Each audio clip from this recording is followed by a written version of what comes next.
This is an introduction to angles and summing in a triangle. You probably already know or learned before that the angles of any triangle add up to 180 degrees. Do you know if you take a triangle, and that's the shorthand that you use, the angles sum in triangle ABC.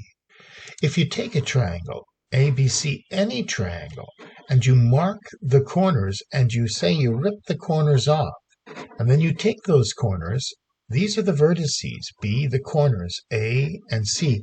If you put them together, they do something. They form a straight line.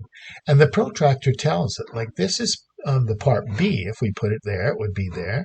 The skinnier one is right there. The one that's about in the middle, A, that's right there.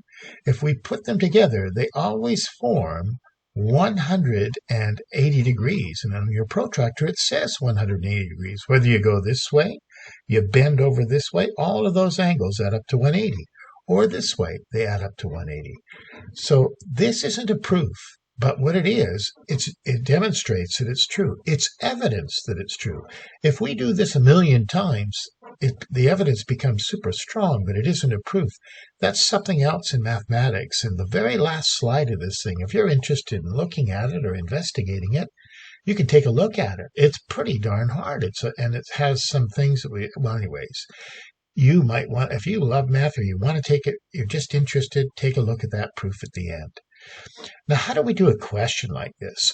We've got a triangle. Let's say we've got a question. It'll say, in triangle ABC, the angle A is 70 degrees, the angle B is 40 degrees. Determine angle X. There'll often be a little story here telling us what's going on in the picture, and we check it and make sure it's all right. We're going to figure out this angle X right here. How do we do that? Well, we know they add up to 180 degrees. Well, you might know the way to do this is you take these two and you add them up, and then you go 180 minus, and that will give you the answer. So 180 minus 115, that's 65 degrees. But you've got to remember, if you say X is 65 degrees, you might not get any marks at all in a test. In geometry, you have to do two things. You make a statement, which could be saying what X equals. There's your statement.